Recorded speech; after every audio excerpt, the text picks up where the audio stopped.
And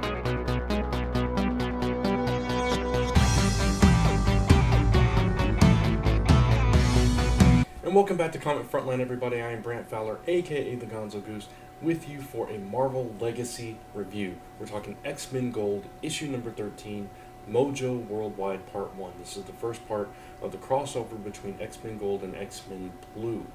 This is written by Mark Guggenheim with art by Mike Mayhew, colors by Rain Burrito, and letters by VC's Corey Petit, and a bunch of variant covers, so I won't go into all that. But basically, this issue starts off with all the X-Men from both teams, Gold and Blue, playing baseball. Just, classic, get together, let's have some fun. And all of a sudden, these things come out of the sky, and they're like panicking and, jumping into motion and everything. And, obviously they're going to assess the threat, and they get caught in this trap, and, obviously it's called Mojo Worldwide, so this isn't really spoiling anything when we find out that they are in Mojo's game once again. And this was a pretty cool issue. You got some of that classic just camaraderie stuff at the very beginning as they're playing baseball and kind of talking to each other, and Wolverine's kind of bonding with Jimmy, or not Wolverine, but Old Man Logan is kind of bonding with Jimmy Hudson, and different things like that. And then all of a sudden tragedy strikes, and Kitty makes these jokes like, we can never put all the X-Men together, but this is why we don't play baseball, stuff like that. A lot of fun. And she jumps to the forefront and is like leading both teams, and putting everybody here and there. When the Mojo Worldwide stuff starts, they're sectioned off into different places, and this is causing conflict for Rachel, because she's having to face her past or her future. It gets really confusing, but however you want to look at it. And so you have all that going on, and some revelations are coming to light, and then all the while, Mojo is he's looking at the screens, and he mentions the word legacy. He's having the X-Men relive their greatest hits, their greatest moments, and of course it's a game, and they all have to compete, and whoever wins, whoever doesn't dies, or whatever. It's Mojo. It's classic Mojo. He throws in the word uncanny in there. Just a lot of nostalgia.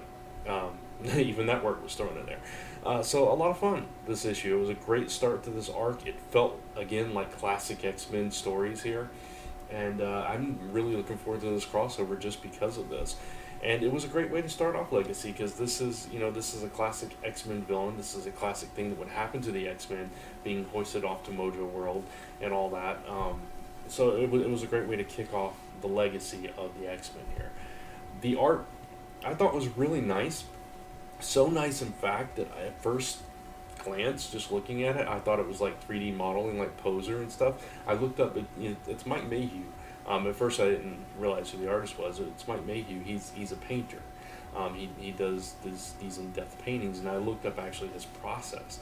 And he starts with pencil sketches and inks, and then goes into this full paint mode, to where they look so staged that it almost feels like Poser kind of technology, but it's really not. It's just really beautifully painted artwork for the most part. The Colossus in his metal form looked horrendous. I don't know what was going on there, but he looked terrible.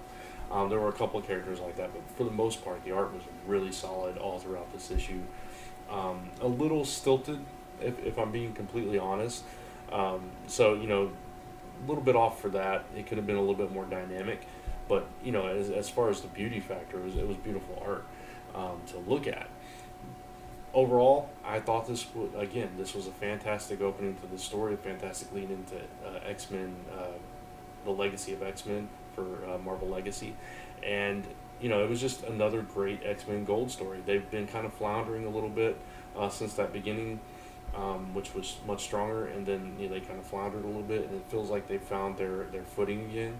And this feels like why I like the series to begin with. And like I said, I'm really looking forward to this crossover, and it's interesting seeing different versions of characters. You had both Storm and Bloodstorm here. You had Jimmy Hudson and Old Man Logan here. So it's going to be interesting to see how all these characters interact throughout this crossover. So, great opening for this story, and I'm going to give this one actually a 4 out of 5 for X-Men Gold, number 13, first issue of X-Men's part of Marvel Legacy. So, I will actually be reviewing X-Men Blue number 13 next week, so I'll be continuing this Mojo World story. And as long as I'm enjoying it and the Frontliners are cool with it, I might just review this entire arc. So we'll see what happens. But I would love to know your thoughts, so leave a comment below and give this video a thumbs up if you liked it. And if you haven't done so already, please subscribe to Comic Frontline so you can get all our reviews and all our other live shows and content in your sub box each and every day, pretty much. If not every day, definitely several times a week. And you can follow me on lastnumberpress.com, zone4podcast.com. You can check out the Patreons for both of those. And you can check out my channel, Brant Fowler. I do a weekly series over there called Monday Musings, where I just talk about random thoughts in 4 minutes or less. So check all that out. And this Saturday, right here on Comic Frontline, Lisa and I will be doing an unofficial participation in 24-hour Comic Day. So tune in for that. We'll be live streaming throughout the day, definitely at the beginning and the end, and you know, a little throughout. So anyway, that's going to wrap it up for this review of X-Men Gold number 13 to recap 4 stars. And until the next video, take care, everybody. Thanks for watching.